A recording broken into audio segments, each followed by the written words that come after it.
Hello and welcome back to Justin Talks Villa, and I am pretty much over the moon to be introducing this guest to you today, a person I have followed religiously over the last few years, who is the go-to man when it comes to everything about football, finances, and in the modern age, thank God we've got him. That's all I'm going to say, because without him, I think none of us would have an absolute Scooby-Doo of what's going on in the footballing world. So, academic, author, broadcaster, senior teacher in accounting and finance at University of Liverpool Management School. I hope all that's still true. Football industries MBAs. Wrote The Price of Football and co-hosts with Kevin Day a podcast, which I will put on screen now because I definitely want to give it a plug.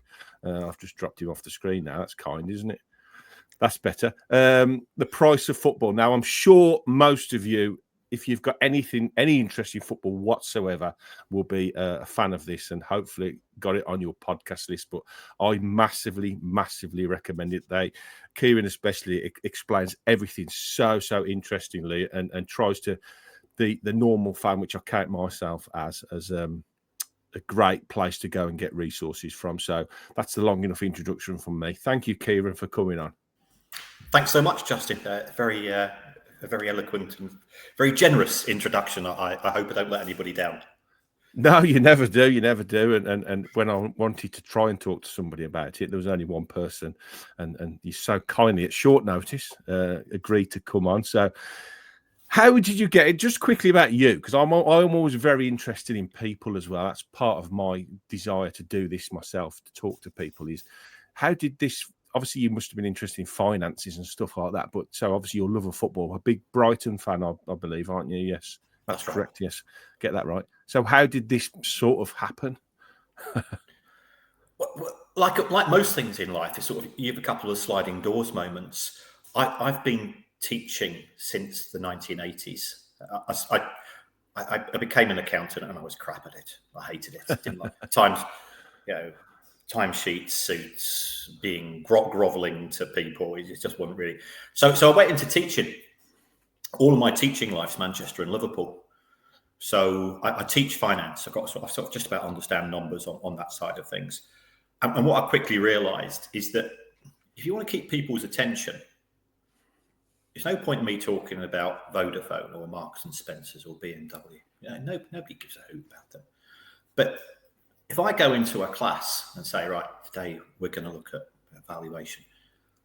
Let's see how we value Manchester United or Villa or the Blues. How did we get to these prices? And everybody's ears prick up because they're Manchester and Liverpool, two massive cities. So I was teaching football finance in traditional finance classes, and I was started to sort of answer a few questions on the football side of things, but it all kicked off actually 20 years ago.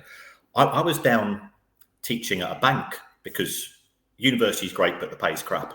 So they turn a blind eye if you do other things. Yeah. So I teach at Canary Wharf. I teach bankers, and I'd gone out one lunchtime. You did say bankers then, didn't you? I did. Yeah, just about. Yeah. I come back and there's these two big bouncers on the door of the bank offices where they do the training. And I go, it's a bit strange. And I noticed that the windows had been shuttered. So I pop into my class and I say, anybody knows what's going on here?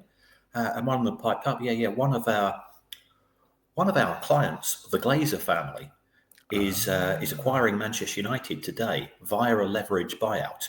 And it's being announced at 9 a.m. New York time. So that'll be 2 p.m. UK time. And we're just a bit concerned that a bunch of Cockney Reds will try and storm the building and put the windows out. So we've just got a bit of extra security. So, and that was it. And we talked through the deal. We had a bit of a chat about it. And then I just went, I'd forgotten about it. And then I caught the train back from London to Manchester. I was living in Manchester at the time. And my boss phoned me up and said, BBC wants somebody to go on to BBC Breakfast tomorrow morning to explain the deal. I know you talk about football all the time. Any chance you'd have a go? And I said, yeah. So I went on, and all I can say is I didn't make an arse of myself. Yeah, because sometimes people, I work with some really people who are, I'm street smart, but I work with super smart people. But that's because I'm street smart, I can explain things. So I went on, didn't make a fool of myself. So the next time a football finance story comes in, you're on somebody's list. So you get, so now I reckon between 800 to 900 interviews a year. I mean, I've done ITV Scotland today about Ross County being relegated. Hartlepool United, there's something strange happening there.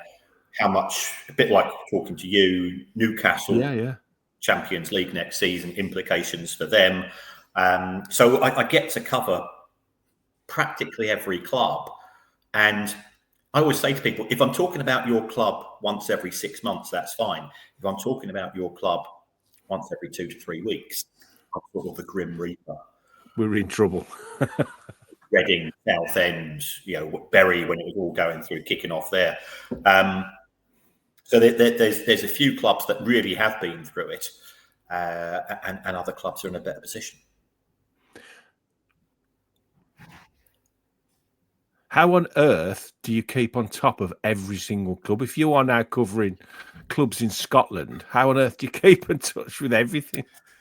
Well, yeah. I mean, I think if my wife ever divorces me, it will be cited. I work stupid hours.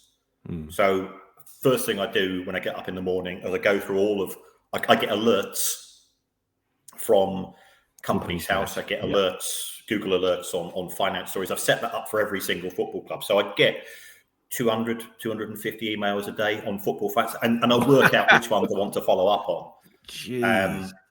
So yeah, it is a full-time job, even though I've got a full-time job.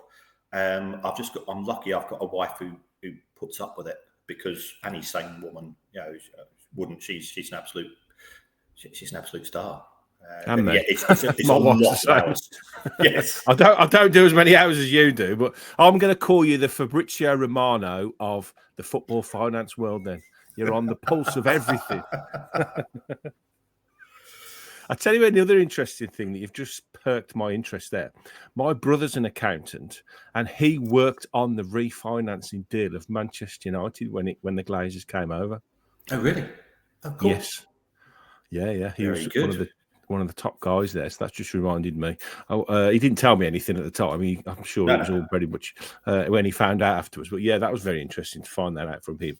Okay, so the real reason you're here is to talk Villa finances, but my feedback I've been getting ever since I've sort of told people that you were coming on was 3 football clubs kept coming up over and over and over again, and always in respect to what we have to do and how Villa fans perceive our financial situation as compared to these clubs as unfair. I'd like to just touch on all 3 of them. So the first one is the obvious one, Manchester City. I've just come back from the overlap. I saw you on the overlap last week or the week before, I think, talking about this. We are still no nearer these 115 charges coming out, and there's obviously no implications yet for them. So where do they sort of sit in the world at the moment? And they must just be sitting waiting. They are. I mean, there is a total lockdown. There are no sniffs, no leaks, no nothing coming out of the commission. And I think that's a good thing. Personally, I think that if you're going to hold commissions, they should be held in public, because otherwise, conspiracy theorists, there's been lots of, City are cutting a deal with the regulator, or Git are cutting a deal with the Premier League or whatever. But City have effectively been accused of 3 things. First of all, they've been accused of taking money from the owner and pretending that it's sponsorship income. And they have denied that, and lots of people have denied that. So if they are guilty of that, and we've not seen the evidence. If they are guilty of that, that's fraud. That will come with a huge penalty, far bigger than Forest, far bigger than Everton. The second thing they've been accused of is effectively paying people off book. So if you take a look at Roberto Mancini in 2016, he's supposedly on 2 million a year as a basic at City, plus he gets bonuses for winning trophies. And then the accusation is that he's also getting $2 million a year for doing 4 days coaching in Abu Dhabi. If he's declaring it on his tax return, he's done nothing wrong.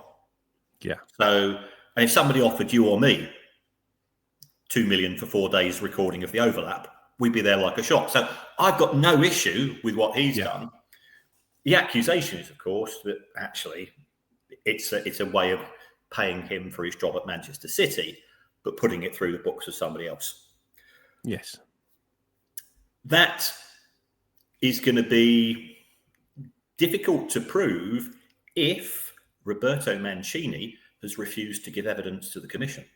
Now, I don't know whether he has or not, but I've certainly heard stories that he's declined the opportunity to appear in front of the commission. He says, they can't force him to do that then? They can't. They've got no jurisdiction because it's a Premier League panel. It's not a legal panel, and he's not an employee of anybody connected to a Premier League club.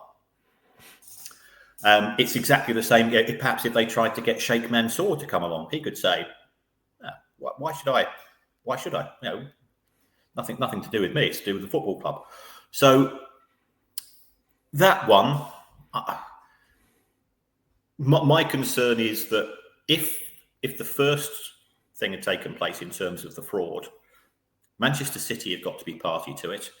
Some fairly big companies who are the sponsors have got to be guilty. And some of these companies are listed on stock exchanges, so that's not good for them. And also, it makes you wonder, what on earth are the auditors doing? They're supposed to be checking on things like this. Yeah.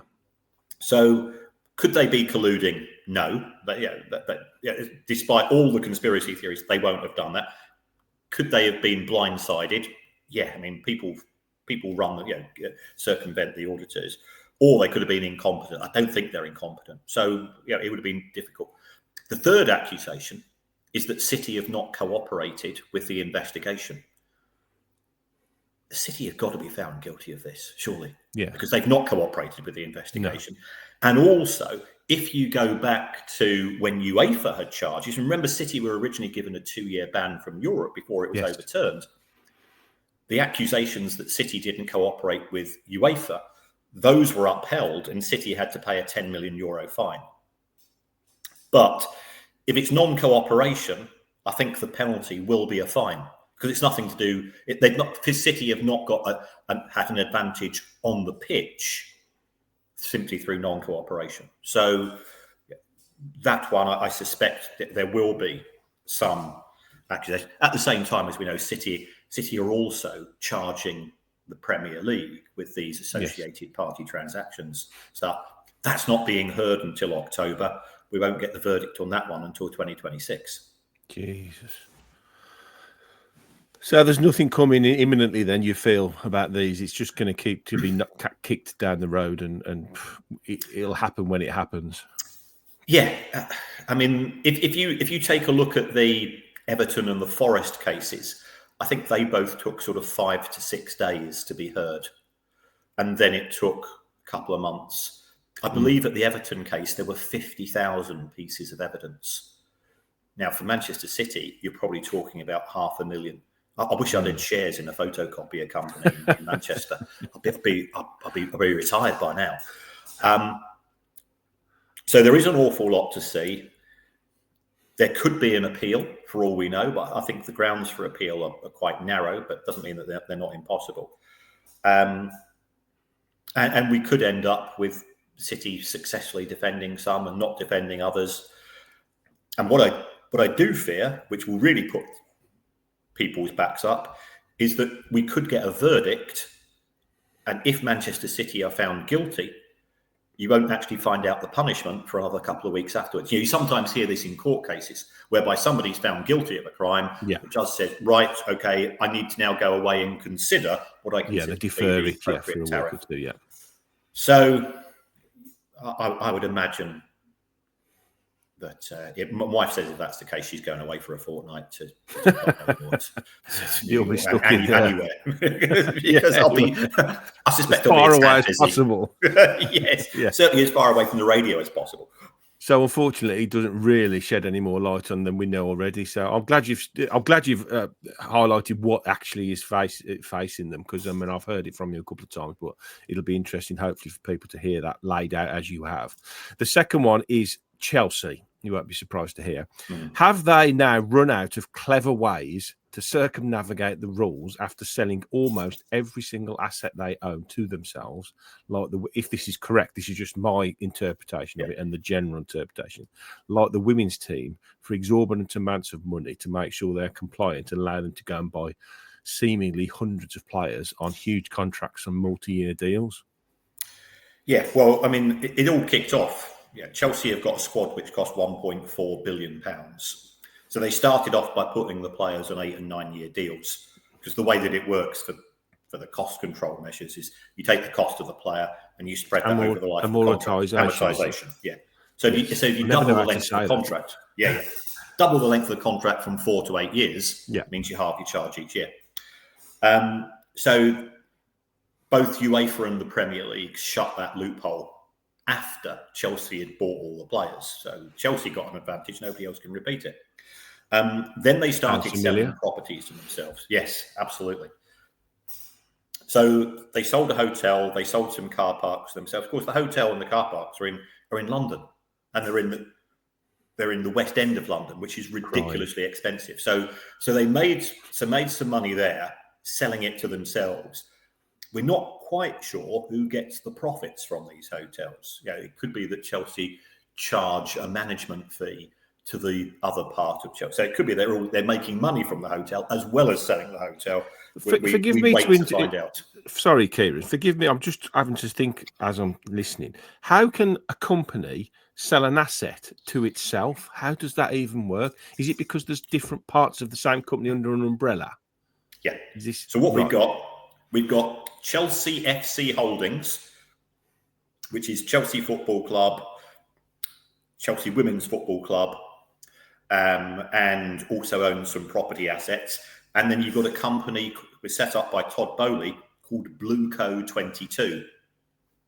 So what Chelsea have done is that they sold the hotel to Blueco 22, they sold the car park to Blueco 22, and then they thought, well, we're still in trouble. We'll sell the women's team to Blueco 22. They sold it. They sold the women's team for £200 million, and in Chelsea's books, it was worth £2 million. So made a profit of £198 million. How is that even legal? Well, I'm sure it's legal, but how is it even allowed? Because it's not allowed under UEFA rules. The hotel would, if it happened in the EFL, it wouldn't be allowed under EFL rules. Premier League clubs have been given the opportunity on many, many occasions to tighten up the rule book, and they voted against it. Now, let's be honest, Justin, you and I could be having a conversation in 6 weeks' time when Villa announced that they've sold the Villa's women's team and apply that same rule. As I said, I've just come back from the overlap, and Rory Jennings, I think it's Rory Jennings, the Chelsea fan, he was on there, and one of the questions I was asked is about our finances and how we're getting on. And I have to have as best a stab at that question as I possibly can with my meagre knowledge of this subject. And I jokingly said it's okay because Clear Lake have put a £500 million offering for our women's team, so we'll be absolutely fine. But it frustrates every other fan, and I totally, and you're right in what you're saying. Is all it does is creates this problem where other clubs see clubs doing it and they think, okay, well, we're in a bit of a pickle here, so we're going to do it as well, which we saw last summer. A lot of these smaller £10 million deals between clubs going backwards and forwards to boost your sort of bottom line, if that's what it is, and allow this, allow PSR to be okay. It's just a mess. It just seems a real mess. It is, because you've got different owners wanting different things. So some owners want to just make money out of football. So you take a look at the Super League clubs. The Glazers don't care about football. Fenway Sports Group, they don't care about football. Stan Kroenke doesn't care about football. Interested in making. That's why they wanted Super League. That's why they wanted Project Big Picture. And I don't know whether you saw that, but effectively, all you needed was 6 votes, and you could change anything in football in the country, and that included how the EFL would have been run. So that would have been an absolute car crash. So it's a get out of jail free card if you can sell these assets, sell these properties, and so on. It's not for me to say whether it's right or wrong, because No. ultimately it's the clubs. But the fact that you can't do it in the EFL and you can't do it for UEFA, and it's the same with these player swaps. They would be disallowed under UEFA rules. But it's given Chelsea now this huge advantage by, like you say, £2 million on the books, 190 million, not 198 million pound profit. And if you do even amortise a 4-year deal with somebody that's costing you, say, 40 million, at 10 million pound times by 19 players, you can suddenly go out again and buy a brand new squad, which they've done over the last 2 or 3 years, which is, I don't know. It just feels very unfair. Whereas which will come on to Villa, this is not about other teams. I just wanted to talk about teams that Villa fans have issues with. So the lastly is Manchester United, and this is the one that I really struggle with. You've got profit and sustainability and financial fair play.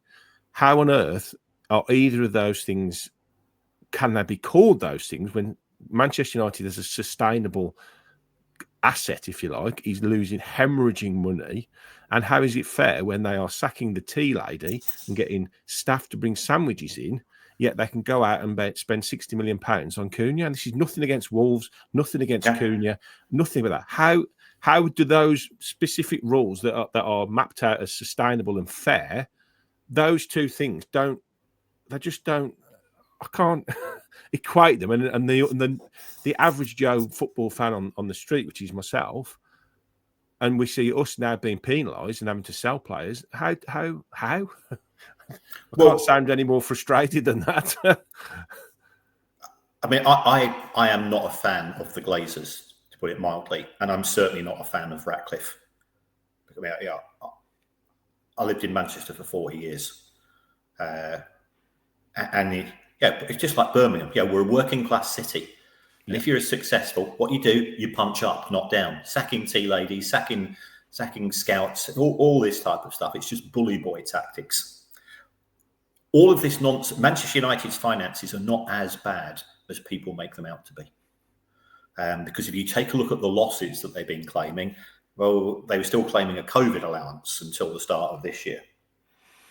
As far as their 3-year PSR assessment is concerned, it cost £35 million in consultancy fees to sell the club to Ratcliffe, and that, whilst that's gone through Manchester United's books, that's exempt from PSR as well. So when you see all the stuff that they have done, they sold McTominay, they sold Greenwood, they made profit, and as you're probably aware, if you sell an academy player, yes, it's pure profit.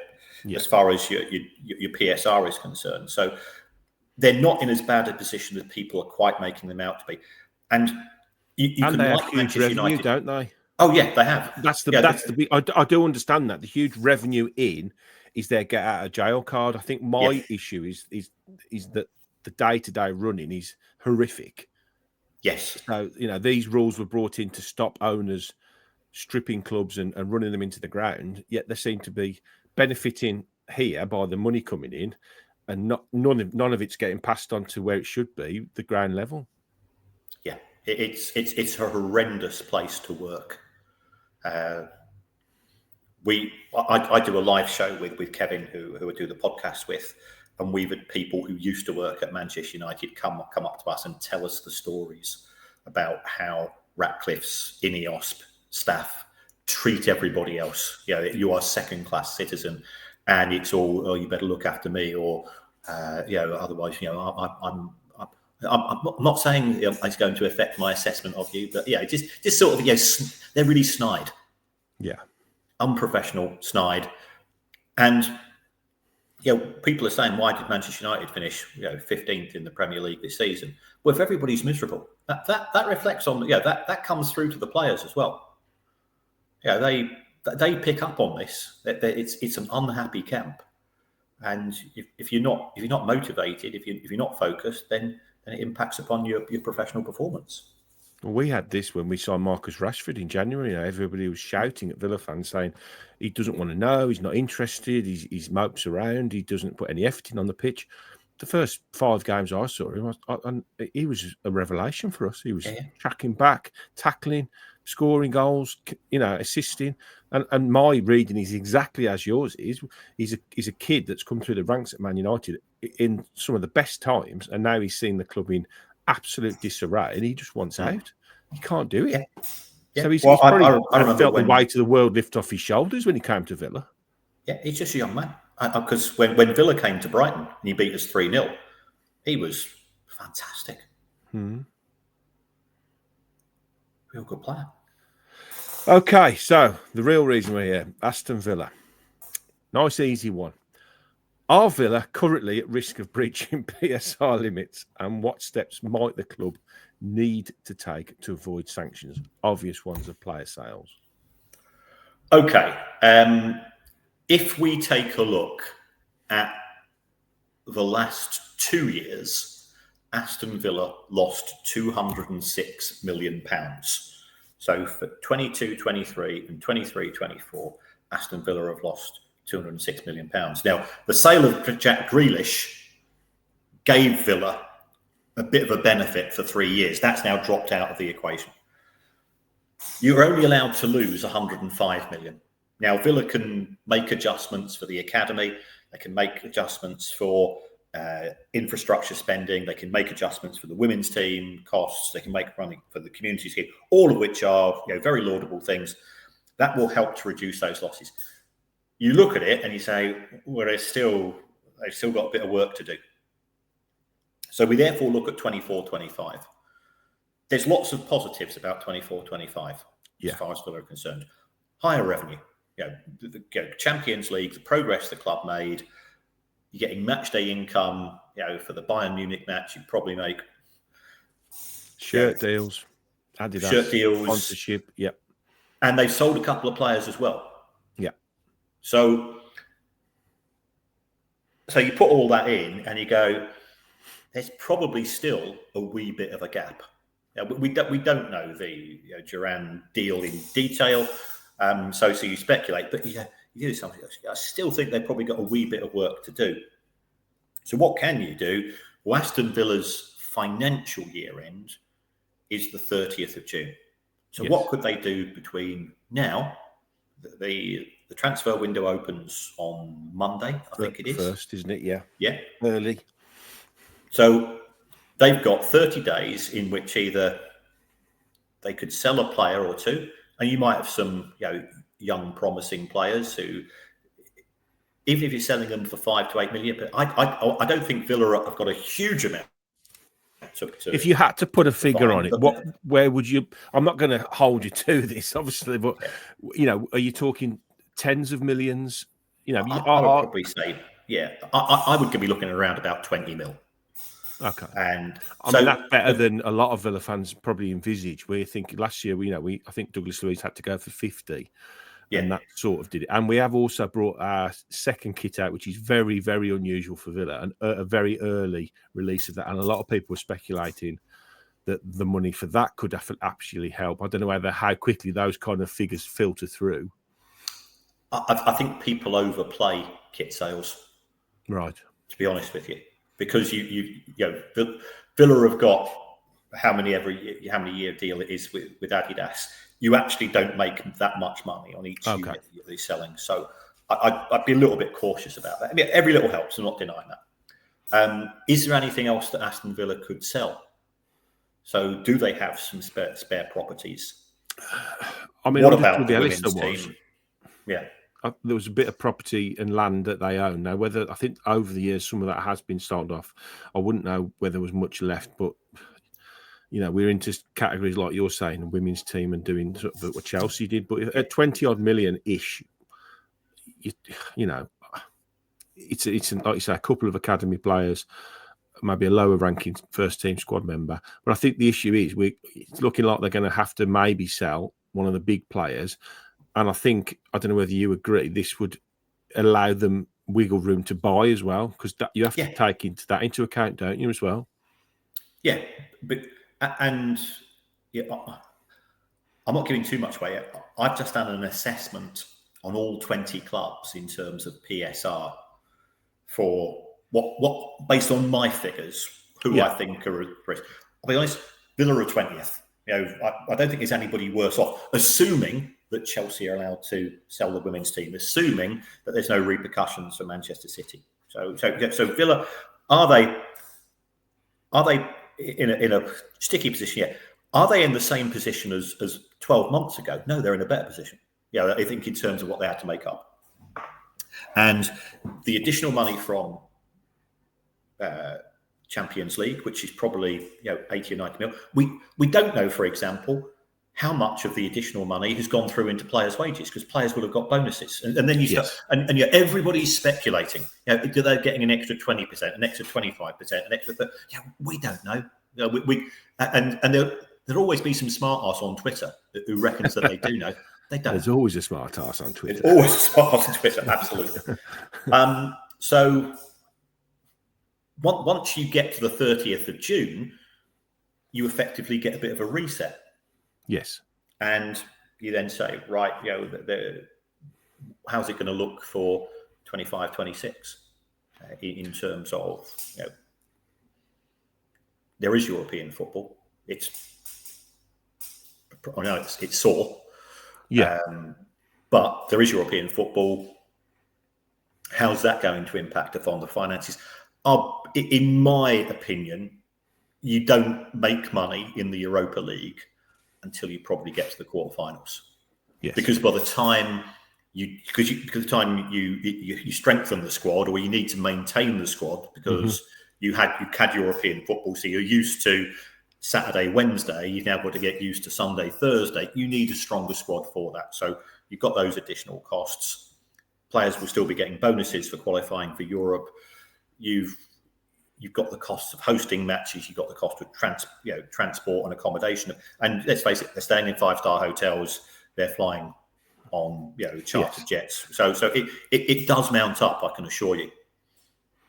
And you need more staff to look after that as well. Mm-hmm. So there are additional costs. But if by the time for the way that it works is for every £100 that UEFA give out in their competitions, 74 goes to the Champions League. It's about 19 goes to the Europa, and whatever's left over, which isn't very much, goes to the conference. No. If you go to the conference, I was actually out at lunch with a finance officer of a Premier League club, and we were talking this through, and it wasn't Brighton, but it was another club in sort of that bunch, shall we say. So it wasn't Leicester, it wasn't Southampton, it wasn't Ipswich, but those clubs that they had a chance of perhaps squeezing in if there had been additional places.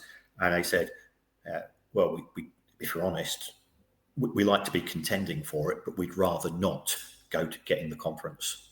I've heard this a few times, yeah.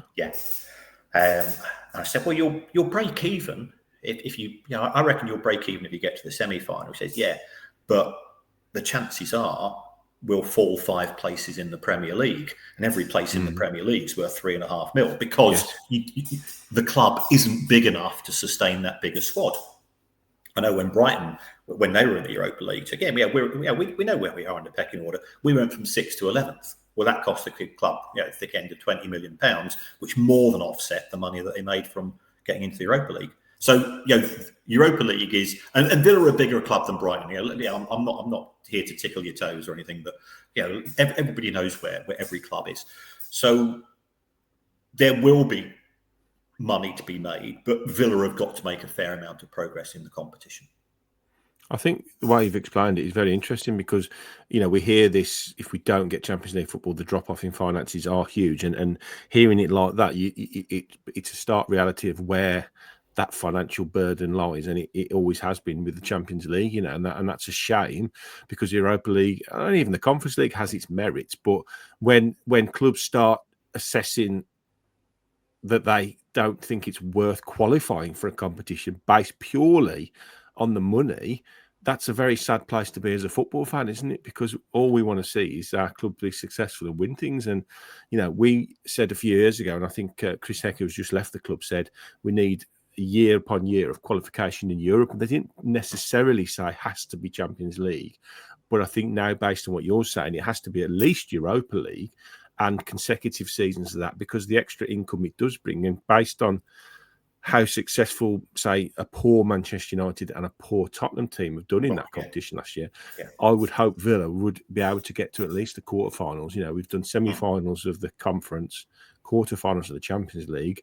So I think as long as our squad isn't decimated, and by our chat so far, I'm pretty confident that's not going to happen. And it will be tactical sales rather than forced sales. I think financially it seems that something has to be done, but probably as maybe Chris said a couple of years ago, this consecutive seasons of qualifications in the in Europe, added to all the stuff they've done off the pitch with the corporate side of stuff, which fans hate to talk about, ticket prices, which I'll come on to next, and these deals with like sponsors and shirts. It is meaning that it's going to be a slow process of growth to where the elite clubs are now, but we will get there as long as on the pitch remains as competitive as we have been. Would you agree?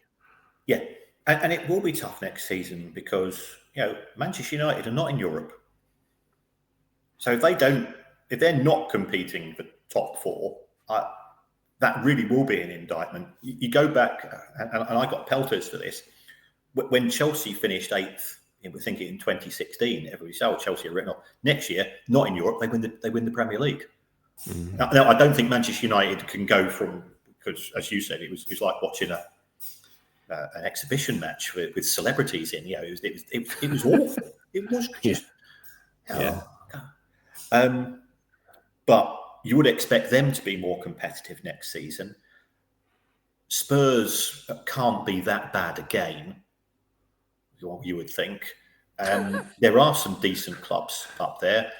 Newcastle have now established themselves. Quality Champions League 2 years in 3. Newcastle will be able to spend this summer as well. It's a bit like, just because they're sort of the opposite of Villa. They spent early, which has caught up with them.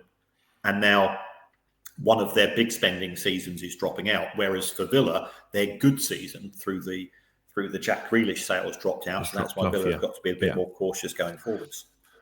Right. The next sort of question ties into everything anyway. Is ticket prices now? Last season was very contentious with our ticketing prices for the Champions League, and the big one was non-season ticket costs, and I think it equated to around 6,000 seats per game. Now I've done a little bit of rudimentary maths here, so forgive me if this is wrong, but the base price as a season ticket holder, my ticket for the games cost 70, but if you wasn't and you managed to get one, it was 97, which was pretty much universally hammered by most of the fan base. Nobody liked those prices. I certainly didn't.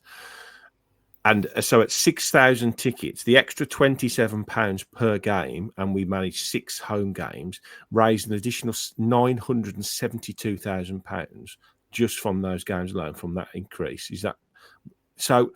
I think my question is, how important is that £972,000 to the club? Is it worth that to the club to feel the wrath of the fan base? Do you see where I'm sort of coming at with this from? Yeah. Okay. They felt the necessity to do it. Do you know what I mean? And 900 grand for a company which is making revenues of 275 million, and this year will have revenues in excess of 300 million because Villa have done so well in the Champions League, does seem petty. Against that, and I'm playing devil's advocate here. This is how I always do it, Kieran. Honestly, I do. I got a bit of pelters, to be honest, from our fans by saying, okay, I don't like those prices, but I'm trying to sort of see what... There must be a reason behind it. I can't for the life of me, I can't think they're sitting in a room going, great, let's hammer the fans. Let's just, okay. If that's the case, it'd be such a shame. They're doing it because they can. If they know that fans will reluctantly pay £97, then they will sell the tickets for £97 because it's more money. Edens and Sawiris are both billionaires. They're both very successful in their own right. Aston Villa, I think when I did my last calculations, have now made the second highest level of losses of all of the clubs in the Premier League since it started. And Chelsea are way ahead. Yeah, as much as I'm a Brighton fan, so I've got 1,001 reasons to dislike Chelsea because they just take anything of talent in Brighton. But even I would begrudgingly say, look at their trophy cabinet for those losses. Yeah, So I think you've got owners who have come in. What drives it then? That desire that they have pumped in so much, and they do want this to turn around. They need it to turn around for PSR purposes. So I don't think the decision will have been taken lightly. But they will say some people will be able to unafford it, and there will be others who will come in and replace them. Is that fair for all of those boys and girls who have stood on the whole end or have stood where those tickets have been for the last 20 years? Sometimes, am I allowed to swear? Yes. Okay. Sometimes watching utter shite. Yeah. But they come back the next week, and they come back the next week because they're Villa fans. They're Villa through and through. They'll be there till the last day, till their last breath. But they don't have wealth. I think it's a tragedy for those people because it's their love, their affection, part of their identity, part of their history and heritage as Aston Villa fans, which has been treated with contempt. But financially, if I put my finance head on, it's the right thing to do.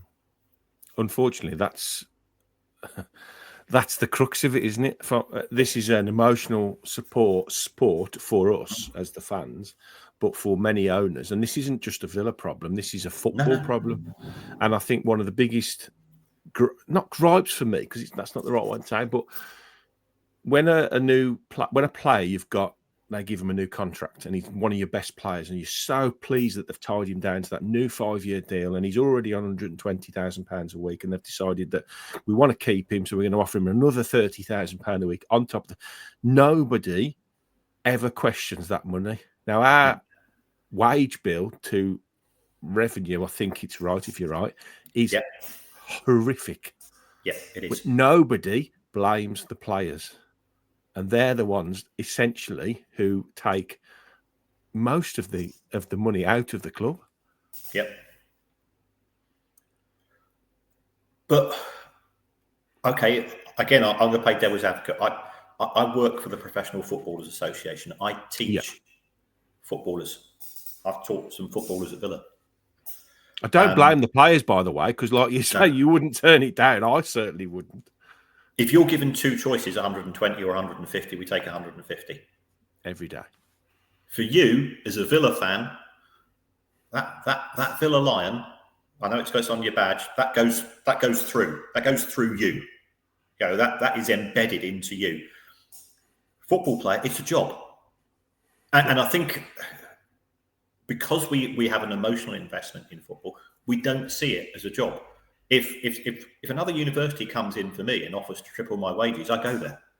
And it doesn't mean that I won't miss the people. It doesn't mean that I don't like the people that I work with, but I put my family first. There are an awful lot of retired footballers who are bankrupt. There are an awful lot of retired footballers, and I say I work with the PFA, get to see all the work they do supporting their members and former footballers. And some of the conditions and some of the states that these lads are in is absolutely awful. And for every successful footballer, there's 99 failures because it's such a competitive industry to get in. So if you don't offer that player that extra 30 grand a week, and then Chelsea do, and the player goes, what would you rather have? Exactly. And this is the big issue in football, isn't it? You know, we as fans want to see the best team on that pitch, the best 11 players. And currently, Aston Villa, in my lifetime, I haven't seen a better squad of players assembled on the pitch. And I sort of, in my head, I say, okay, I will pay that extra money. The season ticket prices have just been released today, literally just before we come on air, and it's a 5% increase. So that adds an extra £30 onto my season ticket for the whole season.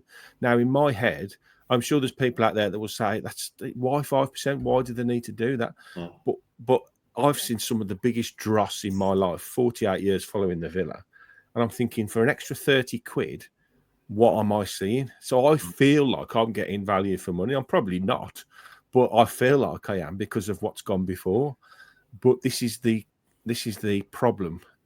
Most football fans, and not everybody's wealthy enough to even go to one game, let alone season games. And I just don't know where we end up here. I don't know how this can ever be righted. You're never going to see a salary cap. You're never going to see any of these things that like American sports have to try and sort of get these problems alleviated. So, and all that ever seems to happen is transfer fees keep going up and wages keep going up. So, and Villa's, wage bill, it can't be sustainable in the context of the revenue. So how do they go around that? We've already seen, like hospitality being improved. We've got the warehouse project, which is a 4,000 people venue, which is coming. The North Stand rebuild's happening. So all these things are going to contribute, but it's not sustainable, is it, Kieran? That percentage. No, I mean, paying £91 in wages for every £100 that comes through the door is not good. It's certainly one of the highest in Premier League history as well. Leicester have exceeded it. Leicester on some occasions were paying more than 100 quid in wages for each 100. Really? Yeah, it's wow. We say it's not sustainable, but if you're owned by two billionaires, it is sustainable. Yeah. So then you have that broader question: are we prepared to accept? Are we prepared to pay the price for being owned by a billionaire and that billionaire clicking their fingers, and we have just to go along and say, yeah, okay, because you're subsidising my club, and it's trying to contain that level of independence. What happens if that owner's circumstances change? We saw that with Abramovich. Saw it with Randy Lerner. Yeah, Randy Lerner. A lot of money. He put in a lot of money. Well, we had, after Doug Ellis, we had two owners that were very different. Randy Lerner came in, and at the start, we was all over the moon. We thought he was our, knight in shining armor. And then all of a sudden, through financial issues and I think marital issues, he just pulled the plug on everything. And that's when the decline started. And then we had basically a charlatan come in, Tony Shah, who I don't think had anything to, I won't say it, but and he almost bankrupted the club. So I think, our new owners have been such brilliant owners compared to the last two we've had. But we are debt-free, which is great. And they continually pump money in. I often see my friend's a finance guy, Dave, and he'll often say, well, they've put another 50 million in here. They've put another 50 million in there. I presume is that to pay the wages? Is that how that works? That's to keep the lights on. This is what I mean. So from my personal point of view, is they aren't taking anything out of Villa like the Glazers are. They're not pillaging us, and they are pumping millions upon millions upon millions in to keep everything running. So I just don't know. I really don't know. Our fan base, like many fan bases, is split down the middle. Nobody wants to pay more money. Everybody wants a better team. You look at the owners are billionaires and you're thinking, why are you charging us an extra 20 quid a game when the owners are billionaires? But they're not taking any money out. So how do you, what are your feelings on that? Well, in an environment where you've got PSR, then you've got to get more money from either commercial, and from what you're telling me, Justin, they're taking a stand there. Yeah, they're trying to do the hospitality and the fan zone and everything that you're saying. So they are doing that. They've seen how successful it's been at Spurs. Have you been to Spurs Stadium? Yes. Yeah. Unbelievable. Yeah. It's off the scale. Yeah, it is so slick. And it's worked superbly for Spurs. So you can try to get more money from that. The TV deal is not good. Yet we're getting the same money, but we're effectively the same money in 2029-30 as we were getting in 2017-18. And let's face it, we're reminded of this by Sky every 5 minutes. And I've got no issue. I think Sky do a great job. Yeah. But we've now got 215 matches. The chances of seeing a match at 3:00 on a non-existent on a Saturday, well, especially with you being in Europe, Europa League. You're not going to have any 3:00 kickoffs. No. Manchester United have had one all season, so that traditional part of football is going to be part of history. So where else do you get the money from? TV money's not going up. Hospitality takes time to come through. Yeah, they have signed the Adidas deal. Adidas deal.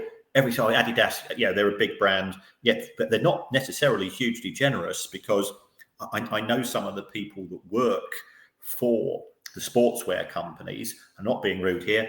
They've got their A-grade clients who... We're an elite club next season. We Yeah. have been put into that category, so I think that will help as well. And then they go down. Manchester United are on 80 mil a year. Well, Villa aren't. No. It's a good deal, but it's and Adidas aren't doing it because they like Aston Villa. They're doing it because they think they can make some money, and they're trying. They're making a big push in the English market because they've taken over the Liverpool deal. That's going to be kicking in next season as well, I think, because we've got the link with Nasser Suarez, haven't we? Who's a shareholder of Adidas. I think that helps a little bit. I think. Not that I suppose you can't really get involved that highly, but I'm sure you can put a word into the club that he owns. Yeah. So I think the bigger. Well, one more question for you before you go, and I really do appreciate your time and your insight in this subject.